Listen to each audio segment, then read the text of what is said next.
Welcome to JonGetsGames. Today I'll be reviewing Great Western Trail, which was designed by Alexander Pfister. In this 2 to 4 player game, you'll be taking on the role of cattle herders, trying to get the best variety of cows over to Kansas City in order to sell them and get money, which will allow you to buy better cows to put into your deck because there is a deck building mechanism in this game, and you can also use that money to build new buildings out on the trail itself. So as the game goes on, the path in which you take to get over to Kansas City is going to be modified by the players. First, I'll show you how the game plays, and then I'll jump into my review. Here we have the board set up for a 3-player game of Great Western Trail. The first thing to note are these neutral buildings here. Now they have little letters on the sides to show you where they can go, or you could randomize them up on the board, but for now, I'll put the A building with the A slot. Next up, we have some hazard tokens and trading with the Native American tokens. These were randomly brought out, and we put the drought ones over here, the flooding ones over here, and the rest of them around the board in their appropriate spots. And lastly, we have the job market here. It's going to fill in with the people that you can hire. You'll notice that in a 3-player game, you don't use this final column over here, and this is also the game clock. Every time you fill this up, this token will go down, and once it goes all the way down and falls off the board, the game will be over. Over here you can see the starting deck that each player has. It's full of all these cows. Most of them are value 2, but there are 5 of these value 1s in here. And you start the game by drawing 4 cards off the top of the deck because that is your hand size. It's denoted by this number over here. You can see the 4, but as the game goes on, you might be able to remove these tokens, which can increase your hand size to 5 or even 6. Each player's turn is split up into these 3 phases that are shown on your player board. The first thing you do is move your marker on the board up to the maximum movement, and as you can see at the start of the game, for a 3-player game, it is 3, but just like the hand limit, that can be increased as the game goes on. For your first turn of the game, you actually just put your marker down on one of the 7 neutral cities and then evaluate that, but let's pretend the game has been going for a while and we are starting over here. Now we have 3 movement available to us, so the first one will take us over to this building, and we can continue going if we want to, and we consume 1 movement point for each piece of cardboard that we go over. So we could go 1, 2, 3, following the arrows of the trail along the board. Instead, we could go 1 and then 2, 3 over here following this forked path. Now that's because this piece of cardboard with this hazard is going to eat 1 of our movement. Now we're probably not going to want to do this because as you can see, this tile has a little black hand on it, and whenever you pass over a hand you have to pay a money penalty. In a 3-player game, that's $1 for each black hand and $2 for each green one, but as you can see with other player counts like the 2-player game, it might even be $2 for going over that black hand. Let's say that we decide to stop on this building right here. We can now evaluate the actions on the bottom, and we can do them in any order. We can see there are actually 3 actions on this one. 2 of them are the higher action, and this one allows us to discard a white Guernsey card from our hand, which we just happen to have, and when we do that, we are going to collect 2 money from the bank. The starting player only starts with $6, but now we are up to 8, and we can now go and try to hire 1 or 2 people. You'll notice the second time we try to hire, it will cost us 2 more money than normal, so odds are good we're only going to be hiring 1 person at this early part of the game. With these $8, we go over to the job market, and we can see that we're only allowed to buy from this top row because this symbol right here invalidates any of the options on the row it's at. So as soon as this moves down, we will have unlocked all of these people to hire, but at this point of the game, when it just starts, we can only hire these top ones, and we see the cost is $6. So let's go ahead and hire this engineer right here. We're going to discard 6 of our money and then add the engineer to our board. You can see that every player starts with 1 cowboy, 1 craftsman, and 1 engineer, so you always have 1 of each. But when you add a new one, you add it on to the left side going forward. And whenever you cover up any of these symbols, it's actually a one-time ability that you can choose to use. In this instance, if we happen to have a level 1 Jersey cow in our hand, we could discard it in order to gain 1 certificate, which we could track over here. Unfortunately, with our hand, we don't have any of those cards, so we're not allowed to use this ability, but we can still put the engineer down there, and now we have 2. Since we only have $2 left, we certainly can't hire a second time, so we can forego taking that action. You always don't have to do all of them on the specific spot. So with that, we move to the last part of our turn where we draw back cards into our hand until we have our hand limit. Right now we only have 3 cards in our hand and we can have a maximum of 4. So we'll go ahead and draw, and looks like there's the jersey we wish we had before. And with that, our turn is over and it goes to the player on our left. Now that you know how a turn works, I'll briefly describe the other 6 buildings that start out on the board. Building B lets you discard 1 green cow from your hand in order to get 2 money, and this is the way you can build buildings out onto the map. You'll see you can put the building out there and you have to spend $2 for every 1 craftsman point you use. We start the game with just one craftsman, which means we have one craftsman point available to us. And if we look along the top here, we actually have 3 buildings that only take one craftsman point to use. It's also worth noting that there are these 10 buildings here, but on the backside of every single one of these buildings is a completely different style of building. In fact, this one costs 2 craftsman points, whereas this side only costs 1. You could use all of this side or all of the other, or just randomize them up if you want. So at this point, we can buy one of these 3 buildings, and it's going to cost us 2 money to do so. Let's say we went with this one here. This can now be placed on any empty spot on the entire board, but let's say that we decide to put it right here. Firstly, you can see that it's worth 1 victory point to us at the end of the game if we still have this building out. Secondly, you'll notice down here that it has an ability. This one gives you 2 money for every building you have that is in one of these forest zones right here. So this would count as a forest spot, but this one would not. So if we landed on this building, then we would get to use this ability down here. However, if our opponents landed on this building instead, not only would they not be able to use the main function of the building, but they will also have to pay a penalty according to the colored hand right here. We see this one is green. Now they're going to have to pay this whether or not they land here or just walk through it, and they pay that money directly to us as opposed to the penalties on the hazard tiles, which goes to the bank. There are some special locations on the board where you can put your buildings, however, and you'll notice these little actions on the bottom. These are bonus actions you get to evaluate when you land on one of your own buildings on these spots. Now, the reason they have these bonuses is because you have to travel potentially through some hazards in order to get to them. So that's going to be one reason why you might want to try to get rid of these hazards as the game goes on, and I'll show you how you do that later. But these are potentially good spots to go in order to get even better benefits, but you can bet that your opponents will do what they can to try to put some of these hazards in the way to stop you from being able to use these buildings well. It's also worth noting that in the future you can replace previous buildings on the board with new ones, and in this case you only have to have craftsman points equal to the difference. So with a single craftsman, we could actually build this level 2 building onto the board by discarding this one, and we'd only have to pay money equal to the difference as well. In this way you could potentially get up to the higher value buildings. For instance, if you want to build this 5 here, you might be able to do it with only 3 craftsmen by discarding it and putting it down, but of course you don't actually get the victory points for these tiles. They are removed from the game, but the new ones also have more points on them. Next we have Building C, which gives us 2 different options, but on this one we can choose either the top or the bottom. This lets us get 1 certificate, which I showed you before. It's just moving that cube down on our player board, and this one allows us to grab a new objective. There will always be 4 objectives available to the player, and let's say they grabbed this one, we'd immediately refill it over here, so if for some reason they needed to draw another one, they would have 4 more to choose from. And then this card will be added into the discard pile of the little deck that we're building here. Now, once we go through this entire deck, you're going to reshuffle your discard pile and start drawing again, and at some point, you'll pull this objective into your hand. At that point, as a free action, you can play it down in front of you and immediately do the bonus action that's in the top left. This happens to get 2 money immediately, and you then put it out with your other objectives. Every player starts with 1 objective, as you can see here, but there's one key difference between a starting objective and one of the ones you get in the middle of the game.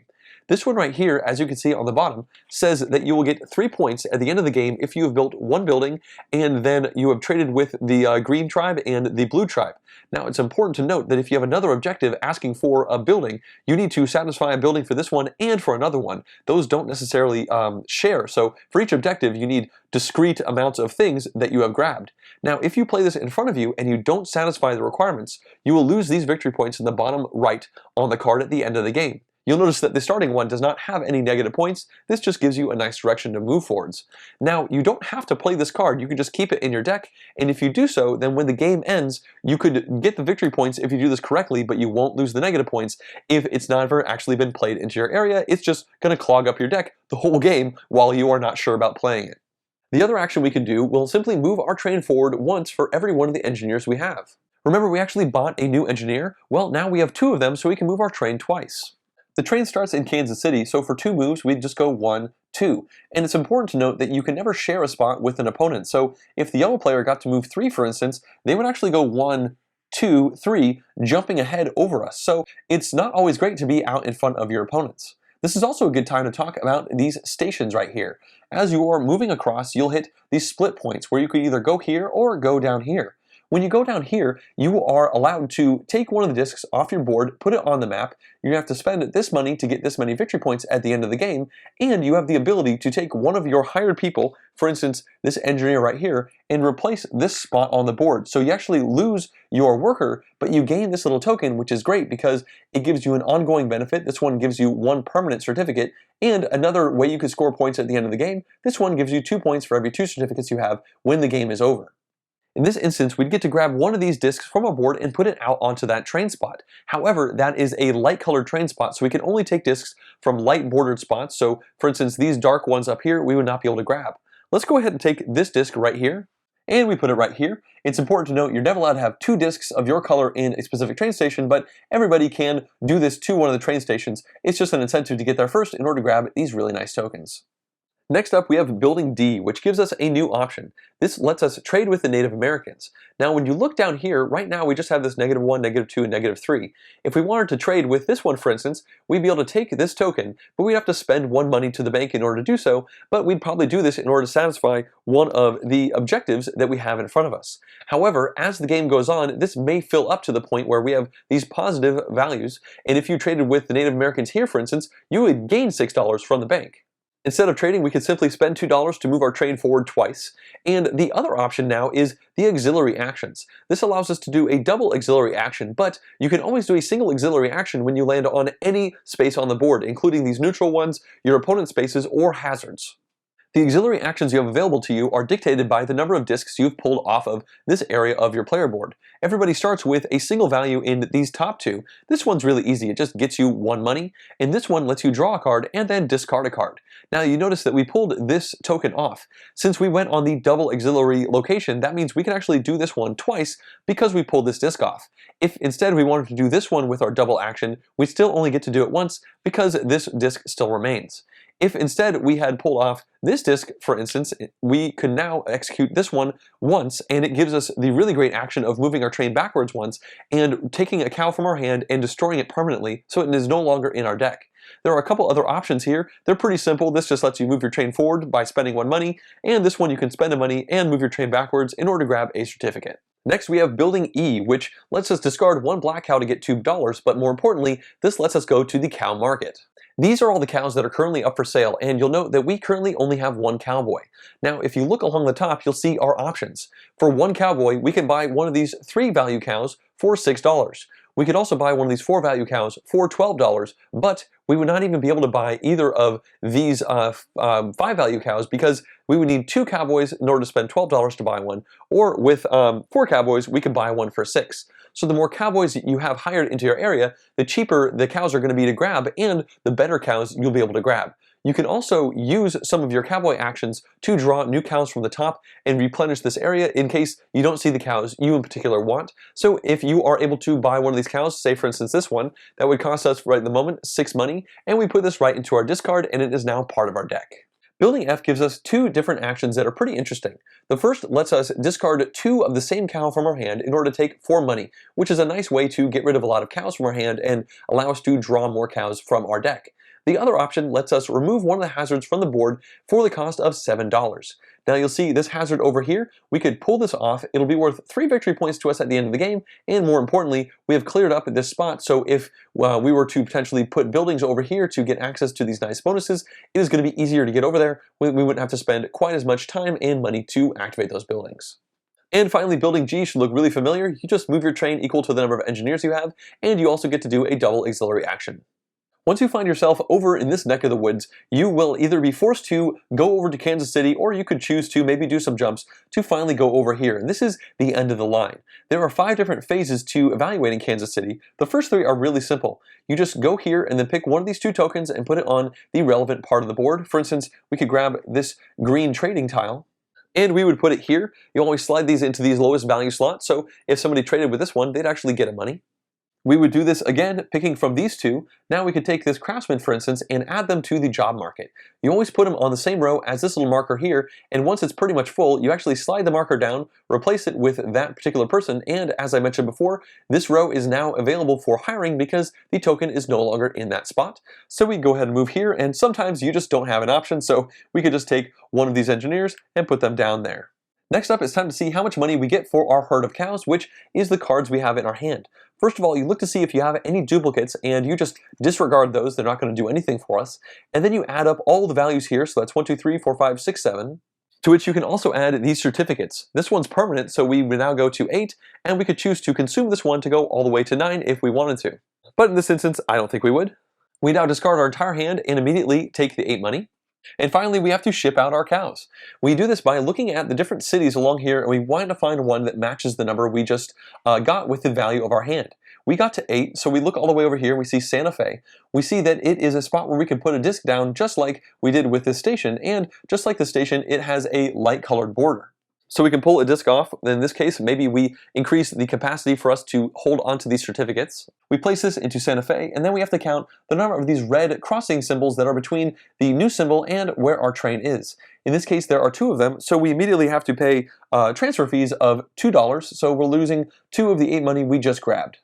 It's also important to note you're not allowed to put your disc on a city you've already traveled to, so if in the future you fail to quite get to 10, but maybe you even have 9, you would actually fall all the way down and deliver over here to Topeka, which would definitely be unfortunate because, as you can see, there are these green arrows. They only evaluate when you have adjacent tokens of your color, so in this instance you would actually lose 3 points at the end of the game, but you would be able to gain a new objective, and you see there's another one of those objective ones over here.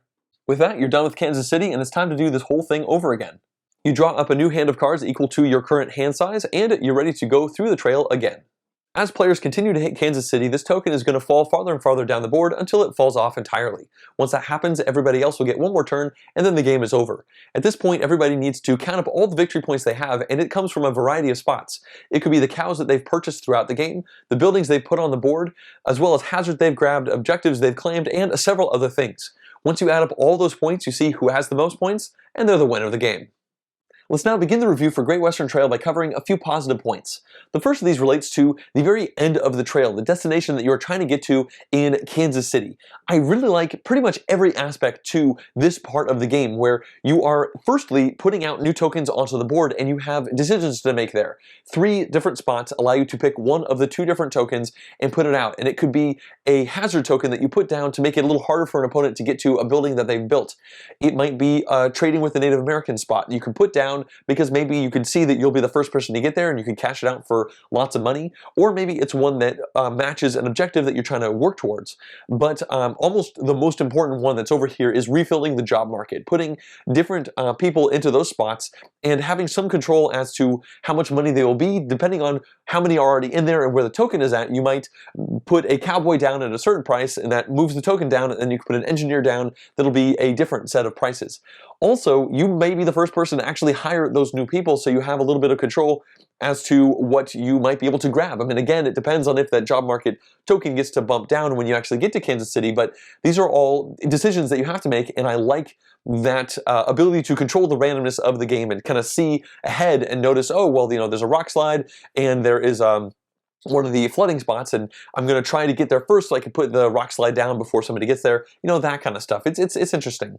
Also, you then cash out your hand and get money for the variety of cows that you have in your hand. And money is the thing that cranks all the engines in this game. You need money to buy new cows to put into your deck so that you will be able to get more money when you cash out in Kansas City in the future. You also need money in order to put buildings out onto the board, which will modify the options that you have and potentially give you better action slots. And you need money in order to hire those people from the job market and put them into your area. So you are really constantly trying to chase having this best hand possible when you get to Kansas City, and this is where you actually, the rubber meets the road and you get that money. But you then might lose a bunch of your money because you have to pay the toll based on how far your train is away from the token that you put down.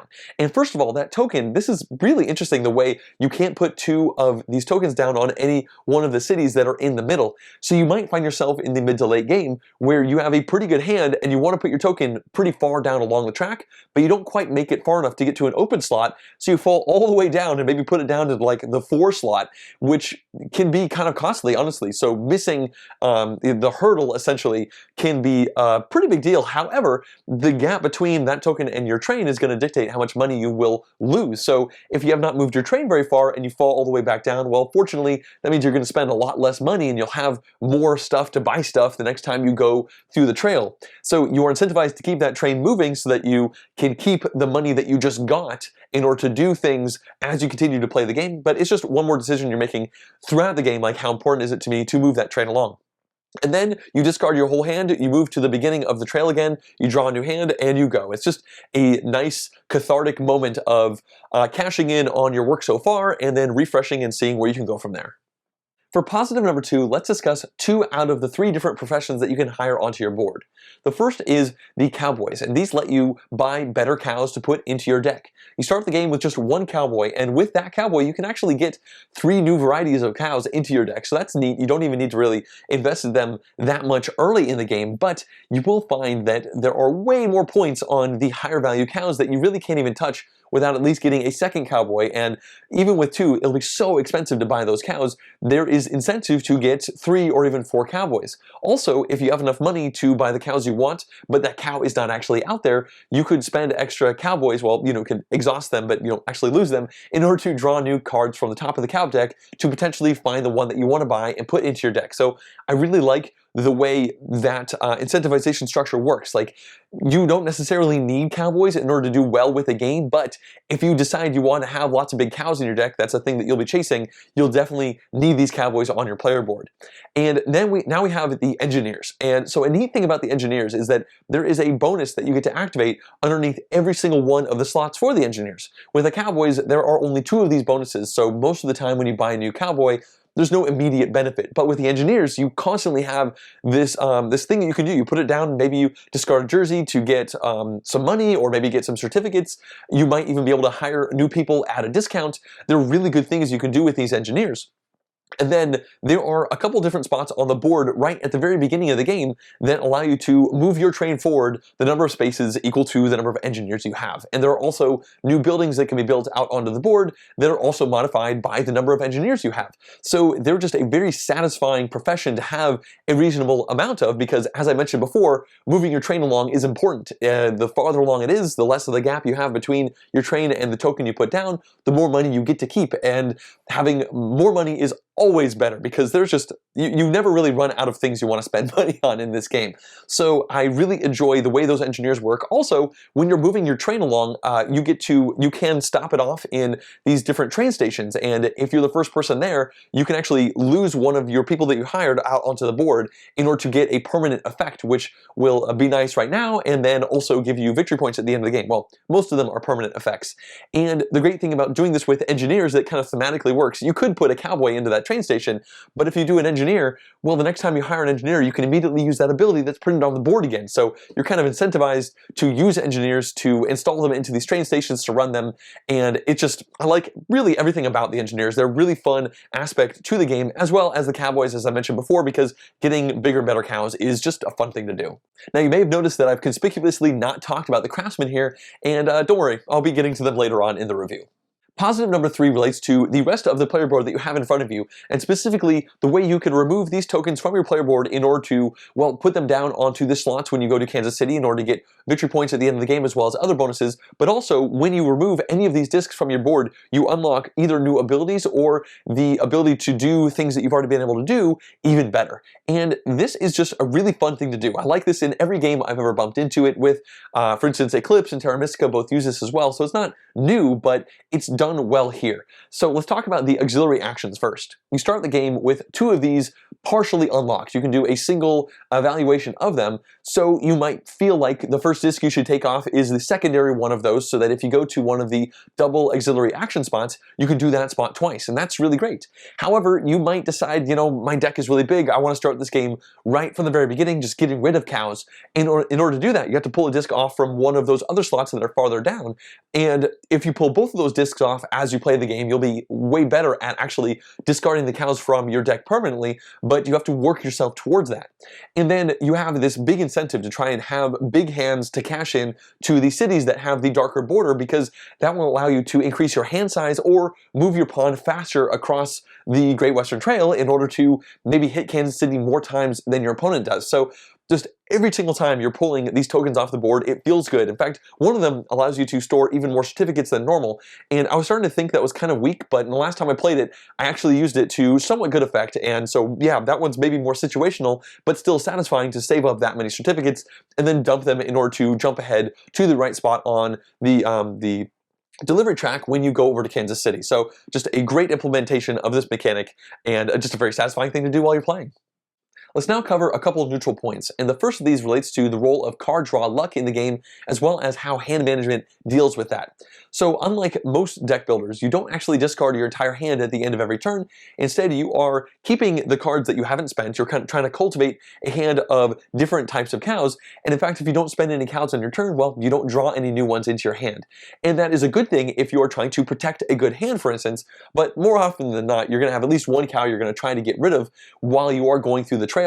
And I like that the ability to modify your hand as you're going through the game. There are several different ways to stop at auxiliary actions, which might let you destroy a cow from your hand to draw a new one, or simply draw new ones from your deck and then decide which ones you want to get rid of. The reason this is kind of a neutral point is because that decision of what do you get rid of from your hand is usually pretty obvious. You just look at your hand, you get rid of duplicates, the lowest value duplicates that you can. Maybe if there are two that seem really similar, you could try to look through your discard and see how many you might have to see what you might draw into as a duplicate as you continue on through the trail. But for the most part, it's somewhat obvious what you're trying to do there. So the decision really is my hand good enough to go to Kansas City now, or do I want to stall out and stop at another spot that lets me try to modify my hand again? And if you do that, well, maybe that didn't work out for you and you try to stall out again. And this is where card draw luck can come into play, because every time you are doing this, drawing new cards into your hand, trying to stall out to make your hand better, you are at the whim of your deck. And I have seen many situations where that luck of the draw was relatively swingy, especially when you get really close to Kansas City, where this is the last spot that you can stall out on, and if you draw that one cow, then you get to put your token down on like the 14 spot. And if you don't draw that one cow, then you get to put your token down on like the 2 spot. And that could be a humongous swing of points based off of how that deck is shuffled. And you might say, well, if only one cow makes that happen, then more often than not, that player should not get all those points. But sometimes there are like 3 or 4 cows in your deck that will get you to that 14 spot, but instead you draw some more jerseys, or you draw, one of the green cows, and then you don't get to it. You put it down on the 2 spot, and that could make or break how well you do in the game. Like, I've seen situations where that takes someone from the 2nd place down to 4th place based off of how they drew from their deck, and maybe they stalled out 3 times, desperately trying to make their hand better, and they got unlucky every single one of those times. And that's just really unfortunate, versus other times where I've seen somebody buy a new cow at the market, and then they go to a spot and they try to draw a card, but their deck is gone. They reshuffle their deck and they immediately draw that new cow, and it's like a purple into their hand right before they go to Kansas City. And now they just jump way far ahead and they go a lot farther than they were even expecting to. And if this happens in the early to mid parts of the game where people are just starting to put down tokens from the dark bordered area, that's a really big difference if you put down a white border token or a dark one, because the white bordered one is going to help you with one of your auxiliary actions probably, but the dark border one might increase your hand size or increase your speed, which is such a big deal with this kind of game, and being able to get there one round through the trail earlier can have a large impact. So I don't think that card draw luck is a negative for the game, because there are so many different ways that you can try to replenish your hand through discarding of cows, but it is still definitely there, and for a heavier style game, it is often more impactful than I would have expected. Neutral number 2 relates to the hazard tokens that go down onto the board, and more specifically, the spots where you can actually place your buildings that will give you bonuses, but are at the end of a hazard part of the trail. I have played this game 4 times now, and I have seen these more risky spots used almost not at all, because usually these hazards come out in a very big way, and they are quite expensive to remove from the map. There are buildings that can do this slightly better at a little bit cheaper, but the base one on the map to remove a hazard is 7 money, which that is a whole cow that could be in your deck. That's definitely one of the people that you could have hired for 7 money just to remove one of these hazards. And the moment you build one of these buildings onto the map, all of your opponents are going to be incentivized to try and put hazards down into that spot if they have the option to make it slower and harder to get to that building. And it can be very costly to cross over these hazard spots, not really with the tempo of losing the movement, but really from losing the money to the hand symbol on each of those hazards. I feel like that maybe they should have slowed down your movement more but cost you less money or something like that, because it usually seems so costly to actually put a building down to evaluate it at the end of those trails that the bonuses that that building entailed were not really worth it. And in one game, we actually had a big lack of hazards come out. And so we did actually build buildings in those spots. And we use those buildings to a certain degree, but I'll tell you what, we straight up forgot about the bonus a couple times because, well, from my perspective, I'd played the game so many times already, pretty much never using those spots, and then suddenly the time I actually got to use it, it just skipped my mind. And that's totally on me, and that's why this is a neutral point, because I really like the idea of the hazards, and I really like the idea of building a building at the end of it, so it's a bit risky, and you kind of need to try and clean up your own trail part of the board once you invest in putting a building over there. It's just very costly to actually remove those hazards, and even more costly to try and navigate over to them to evaluate that building. It's now time to discuss a couple negative points to the game, and the first has to do with the thing that I was most excited about the game going in, which was the buildings that you are putting out onto the board to see the trail get modified and grow as the game goes on. The idea of the game is that the trail starts off really empty with just the neutral buildings out there, and as you play the game, you will fill it in more and more, and by the end of the game, there will be lots of options to you, for you to choose as you are moving across this trail. And the issue that I have comes from two different sides, and I think if either of these two facets didn't exist, it would be totally fine. But when I combine them both together, it really is a problem for me. The first has to do with the fact that you can't do much interesting on your opponent's buildings. You really only get to do the fun stuff when you land on your own buildings. And this is a neat idea in general because it's going to force you to try and put your buildings out on the board, and it means that your opponent's buildings are going to kind of slow you down and maybe even sometimes cost you money when you go over them. So that idea by itself is not really an issue with the game. But when you add that in with the other side, in that it's really difficult to put buildings out onto the map, you have situations where if you don't actively try to chase putting buildings out on the map, you will probably not do that much of it, and you will play pretty much the same game the whole way through. The trail might fill in a bit, but it won't really affect you because you can't use your opponent's buildings. All they're going to do is slow you down and maybe cost you money, but that's not interesting at all. So the reason it's so slow to put buildings out is because they cost a lot of money, and there is a huge opportunity cost of getting these craftsmen out onto your board. You'll notice that I did not mention the craftsmen earlier in the positive parts because I feel like this is just such a slow way of getting the buildings out that you have to dedicate your game, your play, to getting those buildings out. I think maybe the idea was that this is one path to victory, go heavy on buildings and instead not really do much deck building or do much with the engineer, because you start the game with one of these craftsmen, and you can build 2 or 3 of the starting buildings depending on which way they're flipped over. And those buildings are not that interesting. They're okay, but they're obviously supposed to be kind of jump starts into furthering your progress throughout the game. And you are able to upgrade your buildings into new ones, like discarding one and putting a new one out and just paying the difference, which is nice. But even then, you still need 2 or 3 craftsmen in front of you in order to do that. And this is the only thing that craftsmen do for you. There's no other real benefits that you have for having craftsmen on your board, and the opportunity cost of hiring craftsmen instead of cowboys or instead of engineers is humongous, because cowboys get you those cows into your deck, and you need cows in your deck in order to do well in Kansas City. I have seen people do pretty well in the game with pretty good scores by not deck building much, but when they do that, they go really heavy with the engineers.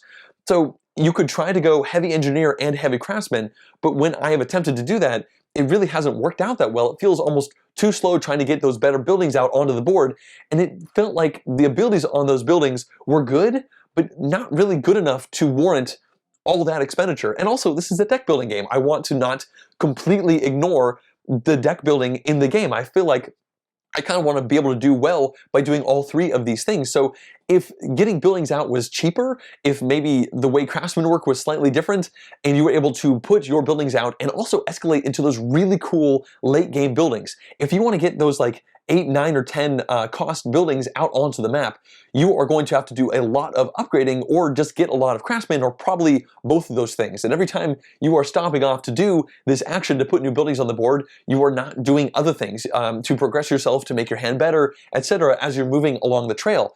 So I've never really seen anybody get a 6+ value building out on the map, and I know it's possible, and they look really cool, but it seems so hard to get there that it never really quite happens, and I almost feel like I'm window shopping. I'm looking through the window to see all these cool options that I could potentially do, but I never actually have gotten there through 4 plays of the game.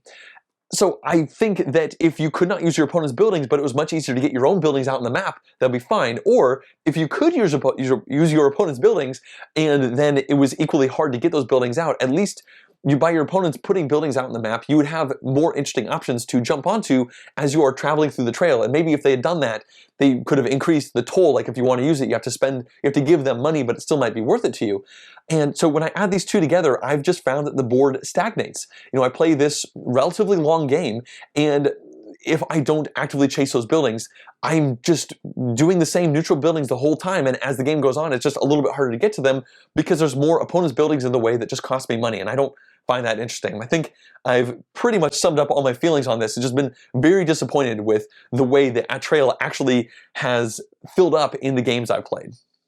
And this leads me directly into negative point number 2, which has to do with interesting decision density. This is not a quick game, and it's also not a light or even medium style game as far as I'm concerned. So I expect to be making lots of interesting decisions while I am playing this game, and I have found that I'm not satisfied when the game is over, and I feel like many of the things that you are doing in this game almost feel like they're obvious decisions. Like you could program an AI to somewhat easily decide the clear path in order to get through the trail because the trail does not change that much. As I just mentioned before, I found that it stagnates in a very big way. And also, as I mentioned with the hand management, like deciding what cards to keep in your hand is usually really obvious. And the last game I played was actually a 2-player game. And after the game was over, we were discussing why we both felt kind of dissatisfied with the experience of the game, and we realized that my opponent, Evan, he actually won the game somewhat soundly. The second half of the game, he made pretty much no decisions. He just ran his engine over and over again. He had put out 1 or 2 buildings on the board. One of them was really good. It let him draw a bunch of cards and discard a bunch based on the number of cowboys that he had in front of him. And once he had that set up, he just did that. He just raced through the trail, got a bunch of cards, discarded the ones he didn't need, cashed out at Kansas City well, and just ran through it, and really didn't make any interesting decisions. And I feel like if you're playing a game for an hour and a half to 2 hours, you want to have lots of interesting decisions. And they are there. I'm not saying this game is devoid of them. I'm just saying the density is not high enough. There's too much time spent just doing turns that seem totally obvious. And a big part of that has to do with negative point number 1. I think that if you were constantly putting more buildings out that you were able to evaluate as the game went on, that the trail would fill up in such a way as to give you alternate options.